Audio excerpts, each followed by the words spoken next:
Hello সবাইকে, welcome to my new blog. তা আমার ব্লগগুলো বহু যুগ যুগ পরই আসে। এখন বাজে 6:30। তা উঠে পড়েছি, এখন রান্না বান্না একটু হাত লাগাতে হবে।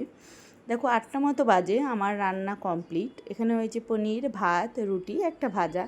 দেন আমরা খাওয়া দাওয়া করে বেরিয়ে পড়েছি স্টেশনের উদ্দেশ্যে। ও এখন ট্রেন ধরে ডিউটিতে যাবে, আর আমি আমার এই পথ দিয়েই সোজাই যাব স্কুলে। তো এই যে বাতকুল্লা স্টেশন চলে এসেছে। তা কালকে একবার ট্রেন পাইনি বলে আজকে ও একটু তাড়াতাড়ি বেরিয়েছি আমরা। ও গাড়ির তেলটা একটু চেক করে দিচ্ছিলো আমি ফিরতে পারবো নাকি। তো চেক করে আমি আমার মতো চলে যাবো, ও স্টেশনে চলে যাবে।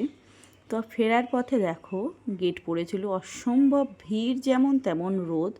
তো এসে ছেলেকে স্নান টান করিয়ে খাওয়াতে বসেছি। তা ওর বায়না, ওর ডিম নিজে ছাড়াবে। উপায় না দেখে আবার একটা ডিম ওর জন্য সিদ্ধ করা হলো। তা দেখো ছাড়াতে লেগেছে, কিন্তু ওর দ্বারাই হবে না, ওটা আমাদেরই ছাড়াতে হবে। কিন্তু ওর বায়না, ও নিজে ছাড়াবে ডিমটা। লাস্টে পারেনি, দেখো ঠাম্মা এসে হেল্প করছে। তো আজকের ভিডিওটা এই পর্যন্তই, টাটা, বাই বাই।